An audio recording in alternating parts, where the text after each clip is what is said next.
Doctor सामा अशफाक और आज का हमारा टॉपिक है फेकोइमल्सिफिकेशन एंड इट्स कॉम्प्लिकेशन।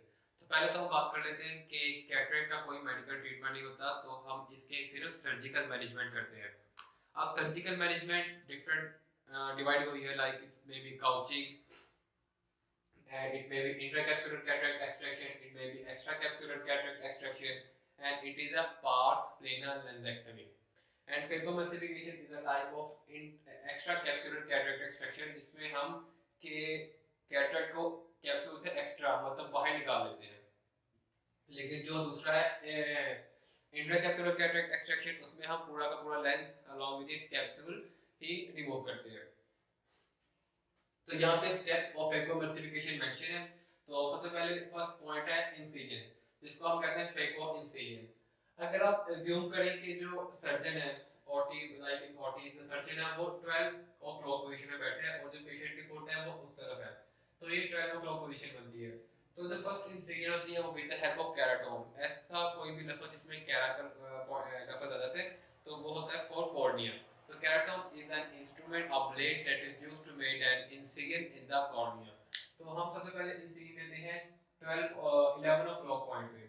अब जो यहाँ पे incision है उसकी एक सिग्निफिकेंस है। वो जो incision है वो इस तरह across the cornea नहीं होती, बल्कि वो incision होती है कहने की ना within the cornea, ना कि across the cornea। तो incision क्या होती है, उसको हम कहते हैं ट्रिपल incision। सबसे पहले incision इस तरह हम देते हैं टू रीच स्ट्रोमा। जब स्ट्रोमा में पहुंचते हैं तो हम वहां पे एक हॉरिजॉन्टल इंसिजन देते हैं और उसके बाद हम एक और इंसिजन देते हैं, तो इस तरह एक ट्रिपल इंसिजन बनती है। अब इस इंसिजन की सिग्निफिकेंस ये है कि यहाँ पे हमें आफ्टर सर्जरी कोई सूचरिंग करने की जरूरत नहीं पड़ती। तो इस तरह हमने इंसिजन दी जिसको हम फेको इंसिजन भी कह रहे हैं विद द हेल्प ऑफ केराटोम। जैसे ही हम इंसिजन देंगे तो क्या होगा कि जो एक्वस ह्यूमर एंटीरियर चैम्बर में मौजूद था, aqueous humour it may comes out and leads to collapse of the anterior chamber. To prevent the collapsing of the anterior chamber, we give viscoelastic gel in the anterior chamber. तो क्या होगा कि हम यहाँ पे viscoelastic gel जो है उसको इंसर्ट कर देंगे, ठीक है। तो to prevent collapsing of anterior chamber। अब यहाँ पे हमने एंटीरियर चैम्बर मेंटेन कर लिया। अब हमारी है दूसरी इंसिजन, लाइक सेकंड इंसिजन हमने देंगे सेकंड पोर्टल बनाना है, क्योंकि हमें साथ दो एक वक्त में दो दो इंस्ट्रूमेंट भी इंसर्ट करने की जरूरत पड़ जाती है। तो हम सेकंड इंसिजन देते हैं एट हॉरिजॉन्टल, क्योंकि अगर ये पॉइंट जो है ये लाइन एक्सिस है तो इसका हॉरिजॉन्टल ये पॉइंट बनता है ऑलमोस्ट 2 o'clock पोजीशन पे हमने सेकंड इंसिजन देनी है, ठीक है। तो व्हीलस ब्लेड होता है जिसकी वजह से हम सेकंड इंसिजन देते हैं। अब होगी सेकंड इंसिजन होगी। अब नेक्स्ट पॉइंट है कैप्सुलर एक्सिस। फेकोइमल्सिफिकेशन में कैप्सुलर एक्सिस करते हैं और conventional extra capsular cataract extraction में हम कैप्सुलोटमी करते हैं। अब दोनों में डिफरेंस क्या है?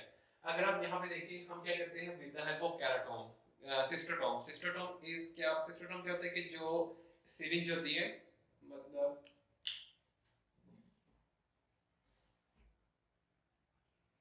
जो सिरिंज होती है उसकी जो नीडल होती है उसके इसी एंड को हम इसमें मोड़ देते हैं, ठीक है। तो इस एंड की मदद से हम यहाँ पे सबसे पहले एक इंसिजन बनाते हैं ऑन द एंटीरियर कैप्सूल, एक इंसिजन बनाते हैं और फिर हम उसको पकड़ के मतलब इसी इसी की वजह से उसको पकड़ के हम पूरा रिमूव कर देते हैं, ठीक है।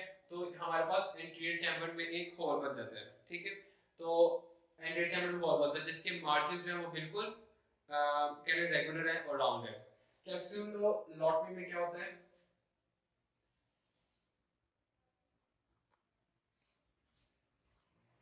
कि जो हमने part of anterior capsule remove किया था उसके जो मार्जिन है वो डायरेक्ट होते हैं, रफ मार्जिन होते हैं, ठीक है।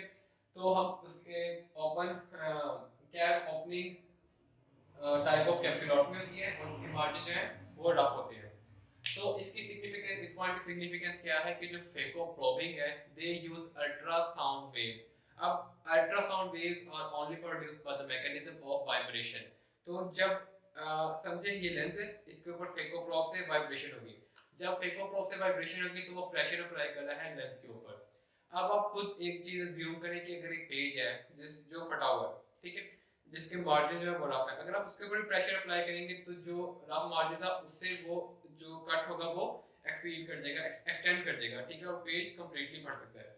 तो अगर इसके ऊपर आप प्रेशर अप्लाई करेंगे तो क्या होगा कि यहाँ से ये कंप्लीटली रप्चर हो सकता है, यहाँ से कंप्लीटली एक्सटेंड करके रप्चर हो सकता है, ठीक है।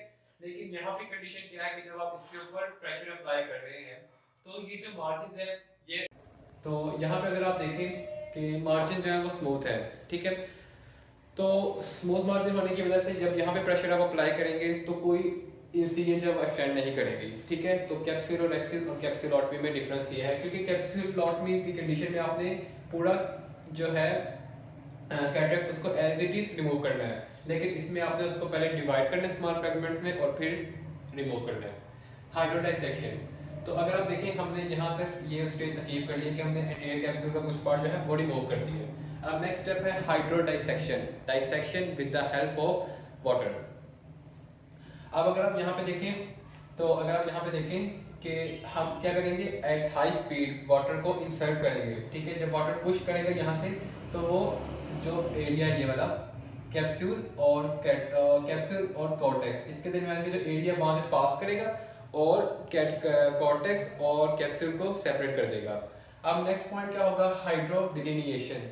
हाइड्रोडिलिनिएशन is achieve by viscoelastic gel. इसमें हम क्या करते हैं कि यहाँ पे हाई स्पीड पे हम इंसर्ट करते हैं विस्कोइलास्टिक जेल, जिसकी वजह से nucleus will be separated from cortex. तो इस तरह क्या हुआ कि हमने पहले हाइड्रोडाइसेक्शन की है, उसकी हेल्प से हमने कैप्सूल और कॉर्टेक्स को सेपरेट किया, फिर हाइड्रोडिलिनिएशन की है, उसकी हेल्प से हमने कॉर्टेक्स और न्यूक्लियस को सेपरेट किया।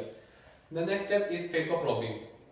फेकोप्रोब इंस्ट्रूमेंट होता है जिसके 3 काम है, aspiration, irrigation and ultrasonic wave, जिसकी वजह से वो तोड़ता है न्यूक्लियस को। अब अगर आप यहाँ पे देखें ये आपके पास एक न्यूक्लियस आ गया है, ठीक है, ये स्टेज अचीव हो चुकी है। अब हमने फेकोप्रोब की हेल्प से हमने जब इसके ऊपर से फेकोप्रोब गुजारते हैं तो वो हाई स्पीड पे वाइब्रेट करता है, अल्ट्रासोनिक वेव्स प्रोड्यूस करता है, that divides the nucleus into 2 halves. फिर जब न्यूक्लियस 2 हाफ्स में डिवाइड हो गया फिर हमने न्यूक्लियस को ऐसे रिवॉल्व करना है और फिर दोबारा फेकोप्रोब इसके ऊपर से गुजारना है, that will further divide the nucleus into small fragments. Once the nucleus is divided into small fragments, the next step is to aspire these fragments. तो वही फेकोप्रोब था, उसी की हेल्प से हमने उन स्मॉल फ्रेगमेंट्स को एस्पायर कर लेना। तो पीछे हमारे पास अब क्या चीज बची है, कॉर्टेक्स बच गया, कैप्सूल का बैग बच गया, ठीक है, और न्यूक्लियस जो है हमने इसको कंप्लीटली रिमूव कर लिया। The next step is to removal of cortex. हमने कंप्लीटली कॉर्टेक्स को रिमूव करना है क्योंकि अगर कॉर्टेक्स का कोई भी पार्ट रह गया, कोई भी फाइबर रह गया, इट में इंड्यूस एन इन्फ्लेमेटरी रिस्पॉन्स, ठीक है। तो उसकी जैसे कि अगर पोस्टीरियर वॉल पे कोई रह जाता है कोई पार्ट लेंथ फाइबर का, तो उसकी वजह से वहाँ पे पैसिफिकेशन अपीयर होती है, तो आप वो पैसिफिकेशन को ही ट्रीट कर रहे थे और दोबारा पैसिफिकेशन हो जाती है। तो हमने कॉर्टेक्स को कम्प्लीटली रिमूव करना है विद द हेल्प ऑफ 2-वे कैन्युला, जिसको हम इरिगेशन एस्पायरेशन कैन्युला कहते हैं, irrigation and then aspirate the cortex fibres. Then the next step is IOL insertion. हमने वही इस पॉइंट से एंटर हुए, इस पॉइंट से एंटर हुए, ये है लेंस इंजेक्टर, ठीक है। अगर आप देखें यह है लेंस इंजेक्टर और इसके अंदर होता है फोल्डेबल लेंस, ठीक है।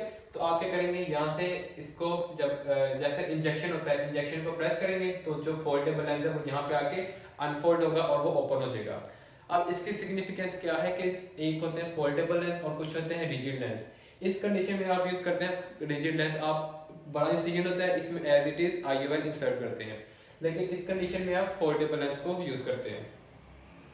और दूसरा पॉइंट क्या याद रखने वाली बात है कि जो हमारा नॉर्मल लेंस है इसको तो होल्ड करने के लिए यहाँ पे सस्पेंसरी लिगामेंट्स हैं, लेकिन जो आप IOL इंसर्ट कर रहे हैं उसको तो होल्ड करने के लिए कोई चीज़ नहीं है। तो हम क्या करते हैं कि जो IOL इंसर्ट करते हैं उसकी जो डायमीटर है वो is greater relative to our normal lens, ताकि वो इस पूरे एरिया में कवर आ जाए, ठीक है। तो इस पूरे एरिया को होल्ड कर ले और वो इधर उधर हिल ना पाए, ठीक है। तो ये हो गया IOL। एंड देन इसमें आपने ये पॉइंट याद रखना है कि there will be no suturing. No suturing क्यों, क्योंकि हम इनसे ये दी है हमने थ्रू द वॉल, ना कि अक्रॉस द वॉल, ठीक है। जब भी हम अक्रॉस द वॉल इंसिजन देते हैं तब हमें सूचरिंग की जरूरत पड़ती है, और एंड पे हमने प्रेशर बैंडेज या प्रेशर पैड अप्लाई करते हैं। तो अगर आप दोबारा देखें, first of all we give an incision with the help of keratome, then we maintain the interior chamber with the help of viscoelastic gel, Then we made a second incision with the help of Wheeler's blade या second portal 15-degree blade. Then we will do capsular axis with the help of cystotome, in which a small part of anterior chamber is removed with the regular margin. Then hydrodissection to separate cortex from the capsule. Then hydrodelineation to separate nucleus from the cortex. Then phacoprobing to divide the nucleus into small fragments and then aspire these small fragments. Then removal of cortex fibers with the help of two-way irrigation cannula. Then insertion of IOL और end पे हमें कोई switching करने की जरूरत नहीं है और एंड पे सिर्फ प्रेशर बैंडेज अप्लाई कर देनी है। फेकोएम्ल्सिफिकेशन के स्टेप्स मैंने आपको बता दिए। अब हम बात करते हैं complication of phacoemulsification, very important topic. तो सबसे पहले जब भी हमने कॉम्प्लिकेशंस की बात करनी तो हमने एनेस्थीसिया एसोसिएटेड कॉम्प्लिकेशन बतानी होती हैं, फिर ऑपरेटिव ड्यूरिंग ऑपरेशन जो कॉम्प्लिकेशंस आ रही हैं, post operative and IOL associated complication. तो एनेस्थीसिया एसोसिएटेड कॉम्प्लिकेशन में आप लोग कुछ पॉइंट्स हर कॉम्प्लिकेशन में लिख सकते हैं। लाइक जब आप एनेस्थीसिया दे रहे हैं, anaesthesia will causes medullary depression and when there is medullary depression it will मतलब मेडुला में जो इंपॉर्टेंट सेंटर्स हैं लाइक रेस्पिरेटरी सेंटर है, कार्डियक सेंटर है, तो रेस्पिरेटरी अरेस्ट, रेस्पिरेटरी फेलियर होने के चांसेस हो सकते हैं। इसके अलावा कार्डियक अरेस्ट और कार्डियक एरिथमियास के चांसेस हैं और कुछ आंख से related complication like retrobulbar haemorrhage हो सकता है due to rupture of retrobulbar blood vessel जब आपने उसको इंजेक्शन दे रहे हैं। इसके अलावा जो ग्लोब है, जो आपके आई बॉल है, जब उसमें आप इंजेक्शन देते हैं मतलब आप उसको एनेस्थीसिया दे रहे हैं थ्रू द इंजेक्शन, तो उसका इंजेक्शन जब आपने दिया तो उससे रप्चर या परफोरेशन ऑफ द ग्लोब भी हो सकता है जब आपने यहाँ पे इंजेक्शन देना होता है। तो ये होती है एनेस्थीसिया एसोसिएटेड कॉम्प्लिकेशन जिसमें हेमरेज और कुछ ये डिप्रेशन वगैरह आते हैं। इसके बाद आती है ऑपरेटिव कॉम्प्लिकेशन। ड्यूरिंग ऑपरेशन आपको क्या क्या कॉम्प्लिकेशन आ सकती हैं, काफ़ी ज़्यादा कॉम्प्लिकेशन है, तो अगर आप उसको एक तरीके से याद करेंगे तो आपको इजीली याद हो सकता है। तो आपने सबसे आगे से शुरू हो जाना है और एंड तक जाना है। तो सबसे आगे आपके पास क्या आता है, कॉर्निया। तो कॉर्निया में क्या कॉम्प्लिकेशन हो सकती है, अगर आपने एक, क्योंकि आपको मैंने बताया लास्ट सेक्शन में कि with the help of keratome we give a corneoscleral incision, मतलब triple incision that we give in the cornea. तो अगर तो कोई ब्लंट आप जो आपके पास केराटोन था वो ब्लंट होगा, उसके जो मार्जिन है वो ब्लंट है, तो वो क्या करेंगे, तो यहाँ पे जो इसकी डिफरेंट लेयर्स थी, 5 लेयर्स, एपिथेलियम, बोमेंस, स्ट्रोमा, डेसिमेंट्स और एंडोथेलियम। तो क्या होगा जब आप यहाँ पे ये वाली इंसिजन देते हैं, ठीक है, जो सेकंड इंसिजन थी, it may leads to separation of stroma and Descemet's membrane, Descemet membrane में सेपरेट फ्रॉम द स्ट्रोमा। उसके बाद आप आगे एंटीरियर चैम्बर में। तो एंटीरियर चैम्बर में क्या हो सकता है कि जब आपने इंसिजन दी तो एंटीरियर चैम्बर में कोलैप्स, तो सेकंड कॉम्प्लिकेशन क्या होगी, collapsing of the anterior chamber. The third complication क्या हो सकती है कि यहाँ पे ब्लड आ सकता है, क्योंकि आप इंसिजन दे रहे हैं at the level of almost limbus के लेवल पे इंसिजन दे रहे हैं। नॉर्मली तो cornea is a avascular structure but there are blood vessel at the limbus of the cornea, ठीक है। तो उसकी वजह से हाइपीमा हो सकता है, like collection of blood in the anterior chamber. इसके बाद आप आगे पीछे तो आगे हैं आइरिस पे। तो आइरिस की क्या कॉम्प्लिकेशन हो सकती है, iridodialysis. Iridodialysis is the separation of iris from its insertion on the ciliary body. तो आइरिस सेपरेट हो जाता है। अब आइरिडोडायलिसिस की वजह से आइरिडोडोनेसिस हो सकता है। आइरिडोडोनेसिस क्या है, iridodonesis is the movement of iris with the movement of eyeball, मतलब जब आप आईबॉल को मूव करते हैं तो उसकी वजह से आइरिस भी मूव करता है। तो ये आप जरूर सर्च कीजिएगा यूट्यूब पे कि आइरिडोडोनेसिस असल में होता कैसे है, आई बॉल मूव कर रहे हैं तो साथ ही आइरिस भी मूव करता है। तो आइरिडोडायलिसिस भी हो गया। इसके बाद अगर आप पीछे हैं तो यहाँ पे आप आगे हैं लेंस पे। सबसे पहले क्या कहते हैं, कैप्सूल, ठीक है। तो posterior capsule rupture, very common complication, ठीक है। तो superior capsule, posterior capsule rupture हो सकता है, तो यहाँ से कैप्सूल जो है वो रप्चर हो सकता है, तो पोस्टीरियर कैप्सूलर रप्चर।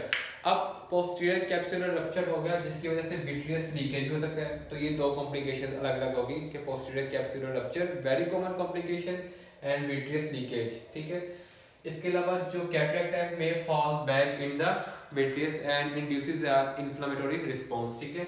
यहाँ से इधर आ सकता है, यहाँ से रेटिना पे जा सकता है। तो ये कुछ कॉम्प्लिकेशन थी जो ऑपरेटिंग है, लाइक दोबारा एक बार मेंशन कर लेते हैं कि separation of Descemet's membrane, then collapsing of the anterior chamber or hyphema or iridodialysis, or the nucleus may fall back in the vitreous, and posterior capsular rupture and leakage of vitreous body. तो आप एक तरीके से याद करें तो ये याद हो जाएगा. इसके बाद आती है post operative complication. Post operative complication are divided into early and late post operative complication. तो अर्ली पोस्ट ऑपरेटिव कॉम्प्लिकेशन, इसके लिए आपने एक निमोनिक याद रखना है.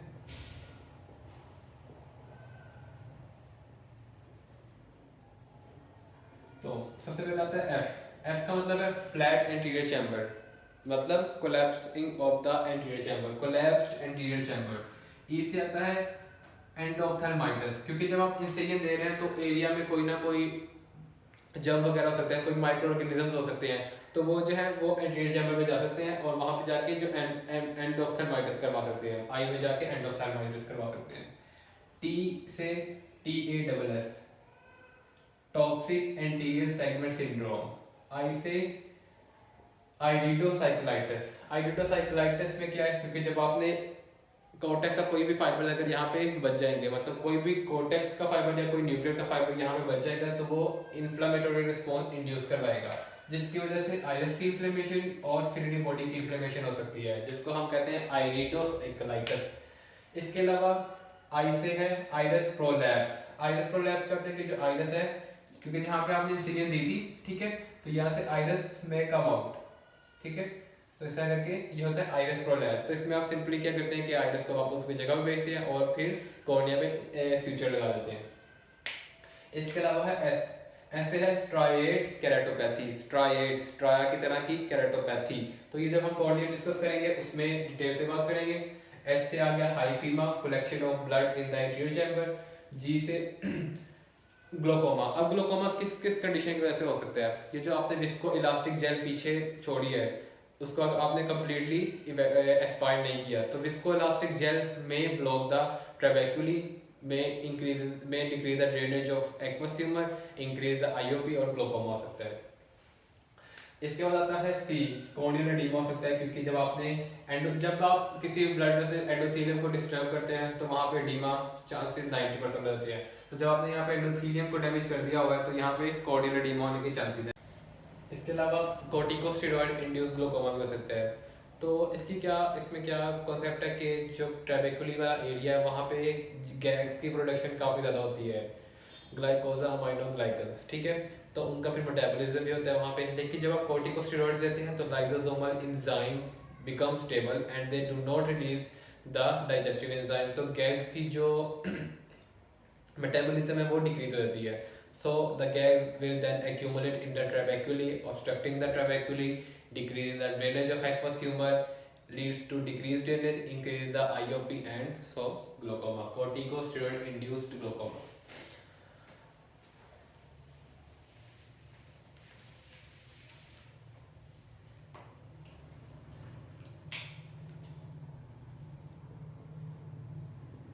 लेट कॉम्प्लिकेशन में क्या क्या होता है? क्रोनिक एंडोफ्थेल्माइटिस आ जाता है, यूवियाइटिस आ जाता है, मतलब कॉर्टिकल फाइबर जो पीछे बच जाएंगे वो उनकी वजह से ऑटोइम्यून रिस्पॉन्स होगा, और वो यूविया, क्योंकि जहाँ ब्लड वेसल होती है वहीं पे ऑटोइम्यून रिस्पॉन्स होता है, तो यूवियाइटिस हो सकता है. इसके अलावा रेटिनल डिटैचमेंट हो सकते हैं. क्यों? क्योंकि जब विट्रियस लीकेज होती है तो विट्रियस डिफरेंट पॉइंट्स पे रेटिना के साथ अटैच होता है, जिसकी वजह से जब विट्रियस डिफरेंट पॉइंट पर रेटिना के साथ अटैच होता है तो वो जो होगा रेटिना को अपनी तरफ खींचेगा. जब वो रेटिना को अपनी तरफ खींचेगा तो ट्रैक्शनल रेटिनल डिटैचमेंट होने के चांसेस होते हैं.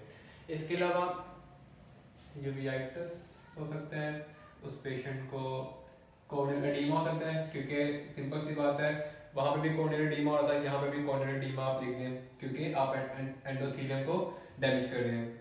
जब भी एंडोथेलियम डैमेज होती है तो एडीमा होता है. इसके अलावा सिस्टॉइड मैक्यूलर एडीमा होता है, oedema of the oedema at the level of macular. जब भी मैक्यूला का एडीमा होता है तो विजुअल एक्टिविटी डिक्रीज होती है और विजन जो है वो ब्लर हो जाती है.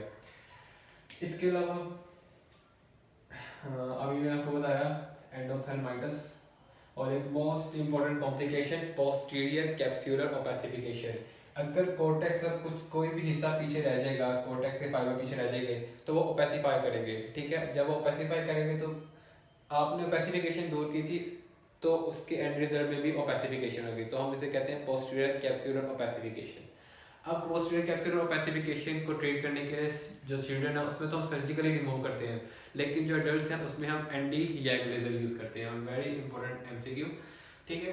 तो इस तरह हो गई पोस्ट ऑपरेटिव कॉम्प्लिकेशन, जिसमें यहाँ पे आ गया posterior capsular opacification PCO.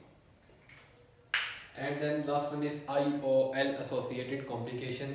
IOL में सबलक्सेट, IOL में डिस्लोकेट, IOL में ओपेसिफाई और इट में इंड्यूसेस अ इम्यून रिस्पांस, ठीक है। तो हमने इस तरह डिवाइड किया anaesthesia associated complication, operative complication, जिसमें आपको मैंने बता दिया कि आपने सीक्वेंस से चलना है पीछे को और कॉम्प्लिकेशंस बताते जाना है।